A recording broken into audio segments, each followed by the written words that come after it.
स्वागत करता हूँ। Good evening to all of you. कैसे हैं आप सब? आज आपने देखा हमने लिखा हुआ है कि आप कितने पानी में। आज हम दो छोटे छोटे मुद्दों पे बात करेंगे।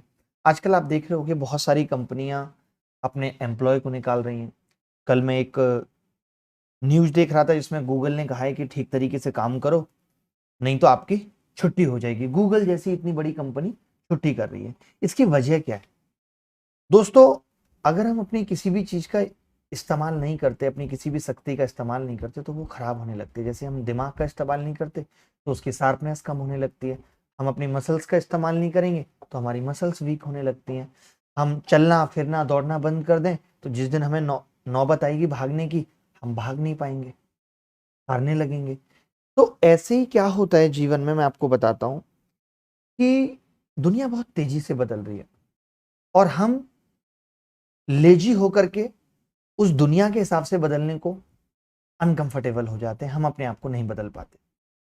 हमें लगता है कि हम जिस जॉब में हैं, जिस काम में हैं, हम तैयारी कर रहे हैं। तो बच्चे क्या करते हैं, कुछ भी इस साल सिलेक्शन नहीं हुआ तो अगले साल भी कोई चेंज नहीं करते और धीरे धीरे क्या होता है कि एक बेरोजगारी के कंफर्ट में आ जाते हैं। लाइक आप बहुत सारे टीचर्स भी देखेंगे या हमें भी देखें या बहुत सारे लोगों को देखें कि जब जब हम कंफर्ट में आते हैं तब तक ये दुनिया आपको भुलाने में देर नहीं लगाएगी, झट से भुला देगी। हमें हर दिन नए बदलाव के साथ, नई चीजों के साथ मैदान पे उतरना होगा। लाइक मेरा ही एग्जांपल ले लीजिए कि मैं बहुत दिन से नहीं पढ़ा रहा था, तो अब मुझे क्या हुआ कि नए बदलाव के साथ जब मैं आया तो लोगों ने फिर से वो प्यार देना शुरू कर दिया। यानी आपको हरदम दुनिया को कुछ ना कुछ देना पड़ेगा। आप ऐसे नहीं कर सकते कि आप एक पेस में आकर के अनकंफर्ट हो गए या कंफर्टेबल जोन में चले गए कि आप ठीक है, अब जैसे चल रहा है चलने देना है। जैसे चलना है चलते रहने देने से कुछ भी नहीं चलने वाला, वो एक दिन आके सब रुक जाएगा। हर दिन हमें बदलाव करना पड़ेगा, क्योंकि बदलाव अगर हम नहीं करेंगे ना तो जीवन नीरस बनता जाएगा। जीवन में कुछ इंटरेस्टिंग नहीं बचेगा। अगर आप किसी के साथ रिश्ते में हैं, जब हम उसको भी फॉर ग्रांटेड लेना कहते हैं, उस चीज को लेने लगते हैं तो वो रिश्ता धीरे धीरे मरने लगता है। हमें उस रिश्ते में भी नयापन लाने के लिए नई नई चीजें करनी पड़ती हैं। आज बहुत सारे वीडियो आपको इन चीजों पे मिलेंगे कि पति पत्नी अपने रिश्ते को किस तरीके से नया रखें, पुरुष मित्र महिला मित्र अपने रिश्ते को किस तरीके से नया रखें। यानी कुछ ना कुछ नया करना पड़ेगा।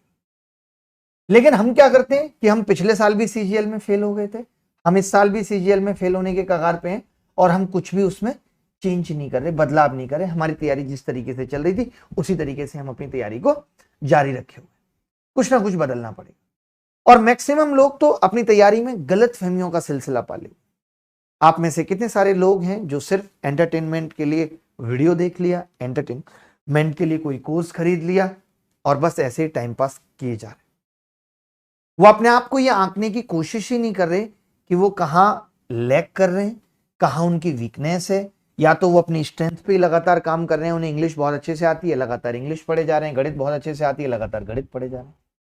जबकि बीच बीच में क्या होगा, आपको अपने आप को आंकना पड़ेगा कि आप कितने पानी में। इवेल्युएट योरसेल्फ, खुद का मूल्यांकन करना पड़ेगा। और उस मूल्यांकन का तरीका है कि आप टॉपर से, अपने टीचर से अपने मॉक टेस्ट का स्कोर शेयर करें, खुद से जानें कि आप मॉक में अच्छा परफॉर्म क्यों नहीं कर पा रहे, और अगर आप मॉक में अच्छा परफॉर्म नहीं कर पा रहे तो एग्जाम में कैसे अच्छा परफॉर्म करेंगे। ये बात सोचने वाली है। बट हम इन सब चीजों को भूल जाते हैं, हमारा ध्यान ही नहीं है। हम बस या तो सिलेबस एक तरीके से चल रहा है उसको खत्म करने पे लगे हुए हैं। मैं आपको बता देता हूं, दिल्ली मुखर्जी नगर में 10 से 12 लाख लोग यूपीएससी का सिलेबस खत्म करके बैठे हैं और उनका प्री एग्जाम नहीं निकल रहा। सिलेबस खत्म करने से नहीं होगा। आपको, आपने एक किताब खरीद के उसमें मार्कर लेकर के 30 रुपए का और नीली लाल कर दी और आपको लगता है आपको सब कुछ आ गया, ऐसा नहीं है। जब पेपर में सवाल आएंगे तो आपको यही नहीं लगेगा बी लगाऊं या सी, इतना कंफ्यूजन क्रिएट हो जाएगा। क्यों? क्योंकि आपने पढ़ा तो बहुत कुछ पर सब खिचड़ी पक गया। आपने प्रैक्टिस नहीं की, आपने जाना नहीं कि जो आपने पढ़ा है उसको आप इंप्लीमेंट कर पा रहे या नहीं कर पा रहे। पढ़ने को तो हर सास और हर बहू को रामायण का, महाभारत का पूरा ज्ञान है, फिर भी तो सास बहू की लड़ाई खत्म नहीं हो पा रही। क्यों नहीं हो पा रही? क्योंकि उन्होंने ज्ञान तो ले लिया लेकिन उस ज्ञान को वो अप्लाई नहीं कर पा रहे। उन्होंने भगवान राम देखे हैं रामायण में, बट भगवान राम से कुछ अच्छी सीखें नहीं ली। उन्होंने राधा जी को देखा तो है बट राधा से प्रेम करना नहीं सीखा। जीवंत उदाहरण है प्रेम का, राधा श्याम।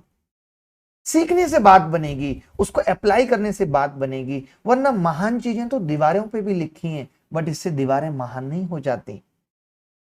सिर्फ बड़ी बातें पढ़ लेने से, हमने कुछ बोला, आपने सुन लिया, आपको लग गया अरे वाह मस्त डायलॉग था, इन सबसे कुछ नहीं होगा। जब तक इंप्लीमेंटेशन नहीं होगा, क्रियान्वयन नहीं होगा, तब तक जीवन नहीं बदलने वाला। जीवन बदलने के लिए क्रियान्वयन होना बहुत जरूरी है। ऐसे ही सिलेबस खत्म करने के साथ साथ उसका क्रियान्वयन कैसे होगा? मॉक टेस्ट देके, प्रैक्टिस टेस्ट देके, इन चीजों का क्रियान्वयन होगा। वरना सालों साल ऐसे ही गुजरते रहेंगे, जिंदगी पुरानी होती रहेगी, आप भी पुराने होते रहेंगे और वो किसी नए के साथ शिफ्ट हो जाएगी, आपकी आंखें खुली रह जाएंगी। इसलिए अभी से चेता रहा हूं, अभी से कह रहा हूं, इवेल्युएशन करें खुद का, खुद को देखें कि कहां पर हैं। मैं लगातार पढ़ा ही रहा हूं, हर दिन आपको कुछ ना कुछ सिखा ही रहा हूं। कोशिश करें, जैसे मैं एफर्ट डाल रहा हूं कि इस बार मैंने A to Z क्वांट 2.0 शुरू किया है, तो कितने नए तरीके से, कितने अच्छे तरीके से मैं बच्चों को